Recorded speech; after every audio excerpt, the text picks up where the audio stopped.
Assalamualaikum warahmatullahi wabarakatuh. Waalaikumsalam warahmatullahi wabarakatuh. Bapak Ibu sekalian, alhamdulillah kita telah sama-sama membacakan ayat suci Al-Qur'an yang dibawakan oleh Ibu Ida. Moga-moga Ibu Ida yang sebagai pembaca tersebut diberi Allah pahala yang besar tentunya. Begitu juga kita yang mendengarkannya. Bapak Ibu sekalian, sampailah kita kepada bahasan ayat per ayat.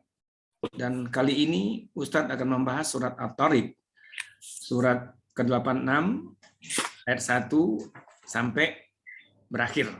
Apakah mudah-mudahan sampai bisa semuanya. Dan Bapak Ibu sekalian, sebagaimana biasanya, Ustadz akan menjelaskan secara rinci dan kemudian kita lanjutkan dengan tanya jawab. Untuk itu, marilah kita dengarkan penjelasan ayat ini yang akan disampaikan oleh Ustadz kita, oleh Ustadz Rizal Hasani. Kepada Ustadz, dipersilakan Ustadz. Syukran Pak Rafiq. Bismillahirrahmanirrahim. Assalamualaikum warahmatullahi wabarakatuh.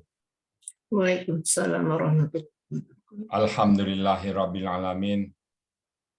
Wassalatu wassalamu ala asyrafil anbiya'i wa mursalin wa ala alihi wa ashabihi ajma'in, amma ba'du.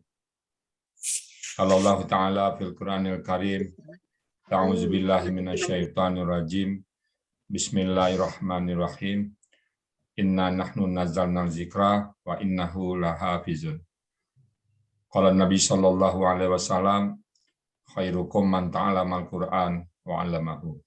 Sadaqallahul azim wa sadaqan nabiyil karim wa nahnu ala zalika minasyahidin wa syakirin walhamdulillahi rabbil alamin. Pertama-tama dan utama sekali, marilah selalu kita memanjatkan puji dan syukur kepada Allah Subhanahu wa taala, yang mana sampai pagi yang berbahagia ini kita masih dapat bersama-sama hadir di tempat yang penuh berkah ini. Selawat dan salam tidak lupa kita sampaikan kepada junjungan kita Nabi besar Muhammad sallallahu alaihi wasallam yang telah memberikan contoh suri teladan kepada kita semuanya untuk kita tiru dan kita amalkan. Nah, pada kesempatan yang berbahagia ini kita lanjutkan kembali pembahasan kita tentang surat At-Tariq ya. Kemarin sudah sampai kepada terakhir Bismillahirrahmanirrahim ya. Saya ulang sedikit. Innahu ala raj'ihi laqadir. Nah, innahu sesungguhnya dia Allah itu ya ala raj'ihi atas pengembalian kita nanti di yaumul hisab, mengembalikan kita ke jadi semula, mengembalikan kita kepada kondisi apapun. Allah la qadir.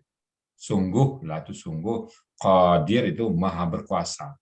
Sungguh-sungguh berkuasa. Apapun yang Allah kehendaki pasti terjadi. Allah cukup berkata kun fayakun. Maka terjadilah. Kun, jadilah, fayakun. Maka terjadilah semuanya. Nasib kita, nyawa kita, semuanya di tangan Allah. Nah, itu ayat terakhir. Kemudian yauma tublas sarair. Yauma itu hari. Tubla itu saya lihat tadi itu akar katanya bala ya, pasif itu. Diberikan alasan, dikemukakan alasan kenapa terjadi seperti ini. Jadi as-sarair itu rahasia-rahasia. Jadi dibukakan rahasia, ditampakkan rahasia. Kenapa kamu begini dulu? Kenapa begitu dulu? Rahasia apapun yang kita lakukan ditampakkan semua. Jadi yaumatu belas sarair itu yaitu hari apa? Hari perang mahsyar, hari dihisab kita, hari dinampakkan kitab-kitab kita, catatan-catatan amal kita. Di situ ada kita menerima, ada di tangan kanan, ada di belakang, ada dilempar dan sebagainya.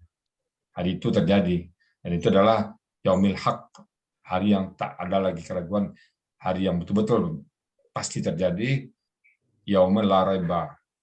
Hari yang tidak ada keraguan lagi di dalamnya. Itu pasti terjadi. Maka tugas kita apa? Ya mempersiapkan diri. Lagi banyak sekali dari surat An-Naba ya, bahwa Allah cerita tentang hari kemudian itu banyak sekali. Itu ada di Al-Fatihah, Maliki Yaumiddin. Ini uraian dari Allah Maliki Yaumiddin, penguasa hari pembalasan, penguasa pada saat hari agama, pembalasan pada saat hari di mana tidak berlaku lagi hukum-hukum dunia. Yang berlaku adalah hukum akhirat. Yang berlaku adalah Al-Quran dan hadis. Yang lain nggak laku lagi.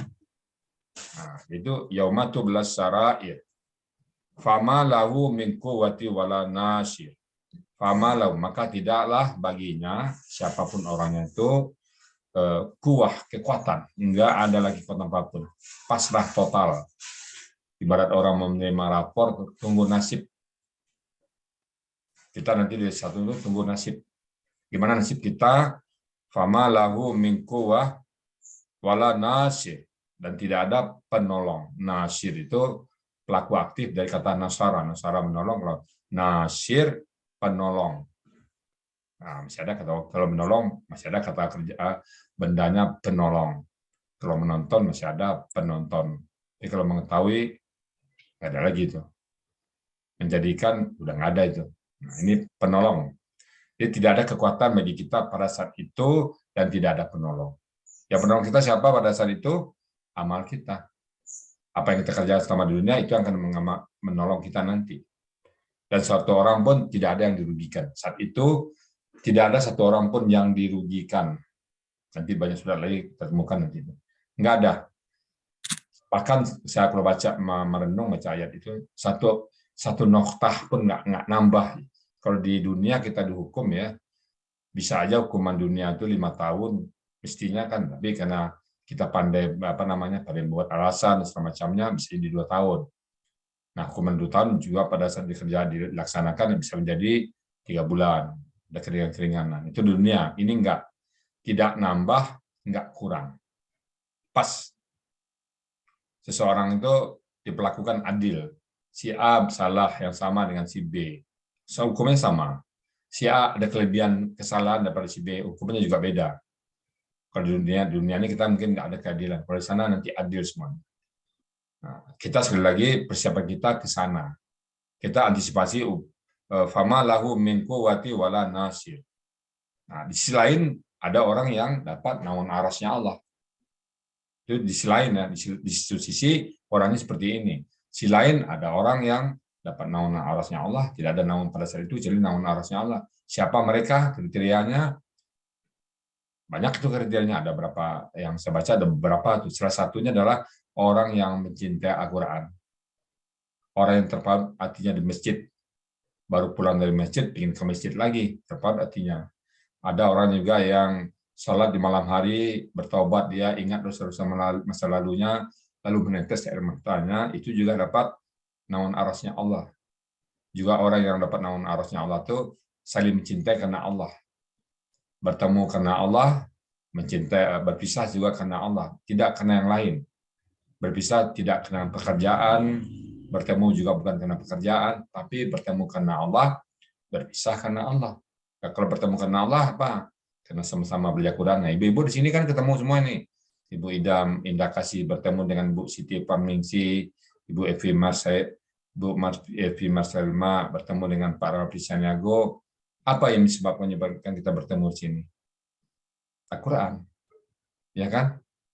Kalau bukan karena Quran, saya nggak jumpa dengan Pak Joko Suranto. Kalau bukan karena Quran, saya nggak jumpa sama Bu Evi. Semua bertemukan kita adalah Al-Quran. Nah, itu bertemu karena Allah. Nah, orang-orang seperti ini ada kemungkinan mendapat naungan arasnya Allah. Nah, berpisah juga karena Allah. Kenapa kita berpisah? Ya meninggal. Apalagi ada tugas lain yang berat untuk berdakwah misalnya. Ya, itu karena Allah. Kita bukan berpisah karena partai. Ya, Pak Joko Suranto milih partai A, saya milih partai B, memisah kita. Enggak. Itu bukan alasan bagi kita untuk berpisah. Atau berpisah karena pekerjaan. Enggak. Kemanapun kita bekerja, nggak apa-apa. Kita nggak akan berpisah. Nggak akan mengganggu. Jadi kita bertemu karena Allah, berpisah karena Allah. Itu adalah penampilan arusnya Allah. Antisipasi dari ini. Fama lahu min quwwati wala nasir. Nah, mudah-mudahan kita nanti saling menolong.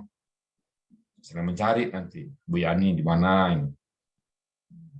Para ablis di mana? Kita saling mencari nanti. Jadi Al-Quran itu akan memberikan pertolongan. Iqra'ul Quran fa innahu ya'ti yaumal qiyamah syafi'an. Pelajarilah Quran itu, gelutilah Quran itu, tadaburlah dia. Dia akan datang jadi penolong nanti. Saat seperti ini, saat kritis ini. Tidak ada penolong. Al-Quran akan menolong kita nanti. Kemudian ayat berikutnya, innahu laqaulun fasl. Innahu sesungguhnya dia, yaitu Al-Quran itu adalah laqaulun, betul-betul sebuah perkataan faslun yang telah ditetapkan. Fasal. Oh, ternyata pasal itu bahasa Al-Quran juga. Pasal 1, pasal 2, pasal 3 itu kan ketetapan itu. Ketentuan. Nah, pasal itu ketentuan, ketetapan. Jadi innahu laqaulun fasl. Sesungguhnya Al-Quran itu adalah satu ketetapan.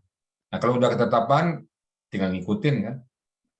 Kita di kantor, saya kan orang kantor nih, sudah diputuskan oleh manajemen, begini, kita kan nggak bisa nanya, masuk jam 7.45 atau masuk jam 8. Kenapa masuk jam 8, Pak? Kenapa nggak jam setengah 8? Kan nggak bisa ditanya. Nah, kalau ditetapkan setengah 8 masuk, nanya lagi, kenapa nggak jam 8, Pak? Nah, masuk jam 8, nanya setengah 8. Masuk setengah 8, nanya kenapa nggak jam 8. Nanti masuk jam 7, kenapa kepagian, Pak? Ditetapkan jam 9, kok terlambat? Nah, jadi kemungkinan itu tetap ditanya, maka kalimatnya fasdun. Kalau sudah ditetapkan Allah, ya kita akan tanya lagi. Sikap kita adalah sami'na wa ata'na. Salat 5 kali sehari semalam. Ya kalau kita nanya, kenapa 5 kali? Kenapa nggak 3 kali aja?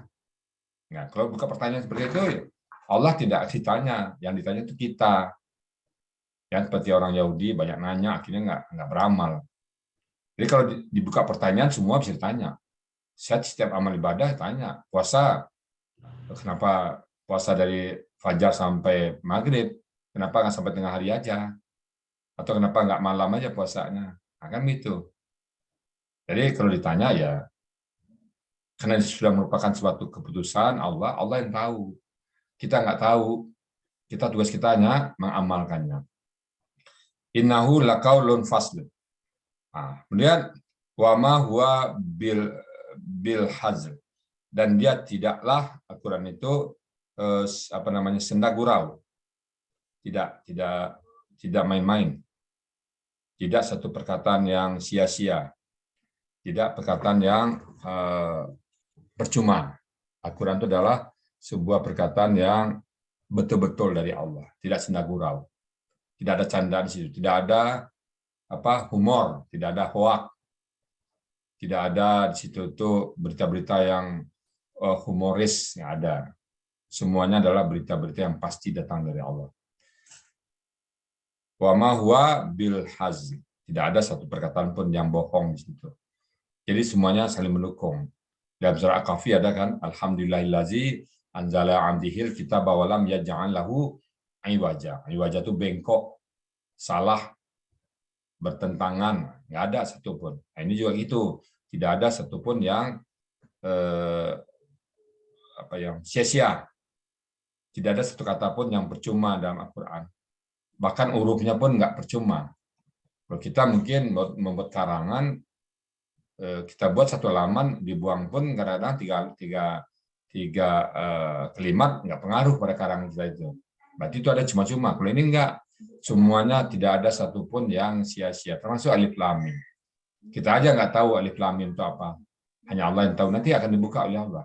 Apa itu alif lam mim? Mungkin nanti kita di surga tuh diceritakan oleh Allah alif lam mim itu apa. Baru kita, oh gitu ya. Itu bahasa puisi yang tinggi sebenarnya alif lam mim itu. Kalau kita bahasa kita tuh kan apa istilahnya? Waduh, amboy, seperti itu kira-kira kan. Nah, makanya setelah berita kata-kata alif lam mim, alif lam ra, diikuti dengan berita tentang Al-Quran. Alif lam mim, zalikal kitabul la raiba fihi. Alif lam ra, tanzilul azizir rahim. Yasin wal Qur'anil hakim. Nah, habis kalimat-kalimat atau ayat-ayat muqatta'ah itu biasa berita-berita tentang Al-Quran. Artinya apa? Itu berita kalimat-kalimat itu seperti berita besar, kata-kata yang indah, orang tertarik, habis tertarik orang baca Quran, dibacakan Quran, berita tentang Quran. Kan orang untuk menarik orang, ayo sini. Apa namanya, kalau maaf ya kalau untuk kita menarik perhatian orang sini. Ini berita ini, ada daya tarik dulu kan. Datang orang baru keluar apa yang mau disampaikan. Ayo gratis, ayo sini. Makan gratis, minum gratis, semua gratis, datang orang baru cerita tentang produk kita. Jadi seperti itu juga ada suatu macam daya tarik dulu. Jadi alif lam mim, alif lam ra itu kalau kita tahu mana itu daya tarik. Begitu orang berkumpul, cerita langsung tentang Al-Quran. Jadi alif lam mim, alif lam ra, yasin, taha, coba perhatikan. Habis itu tuh cerita tentang Al-Quran. Jadi Al-Quran itu tidak ada yang satupun yang sia-sia. Oh, tadi kelewatan ya. Oh, sorry, ada kelewatan ya. Wasama izatiz raj'ud. Kembali kita kata saya. Dan langit, ya, demi langit yang mempunyai pengembalian. Ar-raj'a itu pengembalian. Jadi perputaran. Sorry ya, saya kembali kata tadi. Habis tiada pertolongan tadi terlewat. Wasama izatir raj'a. Yaitu demi langit yang mempunyai siklus. Jadi langit punya siklus, yaitu air hujan. Laut dipanaskan, panasnya naik jadi awan, awannya menjadi hujan. Nah, siklus raj'i, pengembalian. Jadi demi langit yang punya siklus pengembalian. Jadi hujan dimaksud di sini ya. Laut panas, naik ke atas, dan sudah suhu tertentu membeku, turun kembali hujan. Nah, tanpa hujan tidak akan ada kehidupan. Maka Allah itu bersumpah, wasama izatir raj'i, demi langit yang mempunyai hujan. Nah, kalau mau terjemahkan itu ya. Sama pertanyaan misalnya kata-kata, kapan datang, kamu kok bangun setelah matahari terbit? Berarti kamu bangun kesiangan. Nah, matahari terbit menyatakan bangun kesiangan. Nah, jadi di sini juga gitu kan, demi langit yang mempunyai siklus, yaitu mempunyai hujan. Wal ardi zatis sad'i. Nah, sad'i ini saya yang belum ketemu kata-kata tadi itu. Saya buka kamus A, kamus Munawir, kamus apa nggak tahu, nggak ada kata ini sendiri. Saya juga buka kamus Munawir, Yunus, tambah kamus Al-Azhar juga kata-kata sad'i yang ada. Saya mencari di mana kata sad'i itu nanti ya. Tapi saya pakai aja terjemahan yang ada dulu. Wal ardi zatis sad'i, demi bumi yang mempunyai tumbuh-tumbuhan, tanam-tanaman yang mempunyai produknya, yang tumbuh di bumi itu. Nah, kenapa satu demi air demi air hujan dan satu lagi tumbuh-tumbuhan? Karena air hujan dan tumbuh-tumbuhan itu erat kaitannya. Karena ada air hujan, tumbuhlah tumbuh-tumbuhan. Nah, tumbuh-tumbuhan ini bagi kita untuk apa? Kita makan. Penyambung kelangsungan hidup kita. Padi, maksud situ tuh zatis sad'i, padi, apalagi korma, gandum, semuanya ada di situ. Wal ardi zatis sad'i. Nah, baru tadi. Jadi ada air hujan untuk kehidupan kita. Saya pernah cerita di sini Pak, kalau kita Allah tagih hujan itu ke kita, tagih ya, itu setengah jam hujan lebat tuh kena kita 900 juta Pak. Disetarakan dengan harga air yang ada di PDAM. 1 kubik berapa air di PDAM. Nah, Bapak-bapak, kalau ibu-ibu, kalau hujan lebat itu berapa kubik yang menimpa atap kita. Yang menjadi, kalau kita serap air itu jadi apa bagi kita? Jadi sumber air. Jadi kalau ditagih oleh Allah, betapa derasnya hujan itu, hujan setengah jam itu pernah saya hitung-hitung kasar, kena 900 juta. Nah kalau kita hujan 1 jam, 2 jam, 2 miliar. Kan 2 miliar. Nah kalau duit kita cuma selama hidup, kita cuma dapat duit penghasilan kita yang punya penghasilan misalnya katakan 10 juta sebulan, selama hidup berapa dapat duitnya? Nggak sampai, kalau 10 juta, 1 tahunnya dapat penghasilan dia 1 miliar, 1 tahun ya, enggak, 100 juta kali 50, 5 miliar. Itu membayar hujan cuma 4 jam. Apa yang dibanggakan? Untuk bayar hujan aja, penghasilan kita, mulai kita bekerja, mati-matian kerja, sampai mati kita bekerja, kalau Allah tagih itu hujan, cuma bisa bayar hujan 4 jam. Kalau Allah tagih itu udara, hidup kita cuma untuk bayar udara tok, nggak sempat makan lagi. Cuman Allah semua nggak tagih. Ya. Allah tagih cuman apa tagihan Allah? Wa ma khalaqul jinna wal insan illa liya'budun. Itu aja tagihan Allah. Nyembah padaku ta'ala. Allah memanggil ya ayyuhan nasu a'budu rabbakumul ladzi khalaqakum wal ladzina min qablikum la'allakum tattaqun. Tagihannya juga berupa ada hadiahnya. Kalau kamu kerjakan, aku tambah lagi, kata Allah. Jadi nggak sia-sia. La in syakartum la azidannakum wa la in kafartum inna azabi lasyadid. Nah, itu ya. Jadi Bapak-bapak, Ibu, kita jadi orang bersyukur karena kita selalu berinteraksi dengan Al-Qur'an. Innahu laqaulun fasl. Nah, itu tadi baru ya.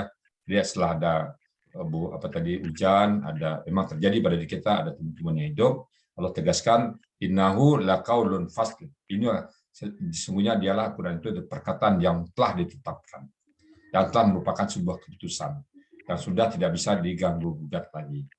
Mengikat sifatnya bagi kita. Kita sebagai orang mukmin yang percaya pada Al-Quran, bagi kita mengikat. Apapun yang diputuskan, sami'na wa ata'na. Bukan sami'na wa asaina, enggak. Kita sami'na wa ata'na. Kita usahakan semampu mungkin kita menyesuaikan dengan apa yang diperintahkan Allah. Kalau larangan, total kita berhenti. Jangan berzina, jangan minum khamar, jangan berjudi, total kita. Berhenti kita semuanya itu. Kita nggak akan lakukan itu. Nah, orang-orang kafir enggak? Orang kafir ingin membantah. Orang kafir, apaan tuh Al-Quran? Nggak ada itu. Apa tuh Al-Quran? Contoh dari kami, dan sebagainya. Terus orang seberang sana, biarkan dia.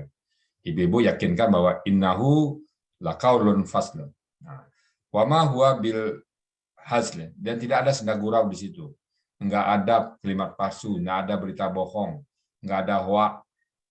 Semuanya berita up to date, bisa dibuktikan. Baik cerita-cerita tentang Nabi Adam, cerita tentang Nabi Nuh, cerita tentang Nabi Ibrahim, cerita tentang Nabi Musa, dan sebagainya, valid. Kalau kita belum ada bukti, tinggal kita cari buktinya. Cerita tentang Nabi Nuh, ada kapal Nabi Nuh. Cerita tentang Ashabul Kahfi, ada guanya. Bisa dibuktikan secara arkeologi. Bisa dibuktikan semuanya. Kalau belum, seperti jasad Firaun, ada ayatnya, ada buktinya. Ya, semuanya adalah tidak karena wama huwa bil hazl, nada. Kemudian innahum yakidu kaida. Sesungguhnya mereka, siapa mereka ini? Orang-orang kafir. Sesungguhnya orang-orang kafir itu yakidu, mereka itu membuat satu makar, suatu penipuan, satu satu lagi itu memperdaya. Kada. Yakidu itu akar katanya tuh kayada, kada. Nah, dan sehingga mereka membuat tipu daya, membuat makar. Kaidan, makar yang makar. Jadi bahasa Al-Quran itu Pak, makar yang makar, ikut yang ikut, goncang yang goncang. Nah, kalau bahasa Indonesianya apa itu? Nah, digabunglah hancur lebur, porak-poranda, kusut masai. Nah, jadi ada dua kata itu yang merupakan sebuah kata yang digandeng itu menjadi superlatif. Hancur lebur, hancur hancur-hancurnya. Porak-poranda, porak yang seporak-poraknya. Nah, jadi bahasa ini sepertinya berasal dari Al-Quran. Al-Quran itu begitu. Innahum yakidu nakaida. Dan semuanya mereka akan membuat tipu daya yang setipu-tipunya, yang sedaya-dayanya, atau yang sejahat-jahatnya. Innahum yakidu nakaida. Mereka membuat jahat yang sejahat-jahatnya, membuat tipu daya yang setipu-tipunya. Nah, lalu Allah katakan, wa akidu kaidan. Wa dan akidu, aku pun akan membuat tipu daya yang setipu-tipunya, kata Allah. Ya, mungkin Allah melindungi kita, bukan Allah untuk membalas mereka, karena mereka yang berbuat maksiat dulu, mereka yang menantang dulu. Nah, Allah juga akan membela. Betapapun manusia nggak mampu melawan Allah. Bagi kita ini pelajaran. Allah kalau kita berbuat maksiat, ya Allah akan menghukum kita. Itu demi kebersamaan, Pak. Demi kehidupan, demi kelangsungan hidup manusia semuanya. Kita disuruh oleh Allah berbuat baik. Fakidu kaida, kemudian famahilil kafirina amhilhum ruwaida. Nah, famahil, nah, fa maka mahil itu KKP ya. Akar katanya mahala, polanya fa'ala. Tufa, tumahil. Tumahil. Maksudnya itu kan famahil. Tapi karena lam al-kafirun mati, lam juga mati, harus dihidupin salah satunya. Nggak boleh mati dua-duanya. Famahil, maka beri tangguhlah al-kafirin, itu orang-orang kafir itu. Beri tangguh dia. Biarkan dia berbuat sesukanya dia dulu. Nanti akan tiba-tiba azabnya tanpa diduga. Biarkan dia dulu. Itu namanya apa? Istidrak. Nah, kita jangan sampai seperti itu oleh Allah. Biarkan aja, kata Allah. Cuekin. Sak bodoh, sekare PDW, kerjakan apa yang mu suka. Tapi ingat ya, Sekonyong-konyong azabku akan datang nanti kata Allah. Famahil kafirina amhil yang apa namanya itu sama juga dengan kata tadi itu akidu kaida. Tangguhkanlah dia setangguh-tangguhnya. Nah, kalau di sini mungkin ditendakan apa namanya kalau diterjemahkan itu berikanlah tangguh sementara. Ya. Kemudian ruwaida itu artinya secara perlahan-lahan, pelan-pelan biarkan. Kalau bahasa kita itu MPP ya, mati pelan-pelan. Pelan-pelan biarkanlah mereka itu seperti itu, atau mereka akan mati pelan-pelan nanti. Nah, kita sekali lagi kita ambil hikmahnya, kita jangan seperti itu dilakukan oleh Allah. Makanya kita akan tetap taat kepada Allah. Apapun yang dilarang oleh Allah dalam Al-Quran, kita berhenti. Apapun yang disuruh, kita kerjakan. Mahilil kafirina amhilhum ruwaida. Maka tangguhkanlah orang-orang kafir seperti itu setangguh-tangguhnya. Setangguh-tangguhnya mereka ruwaida secara perlahan-lahan. Jadi berikanlah tangguhkan untuk waktu yang sementara.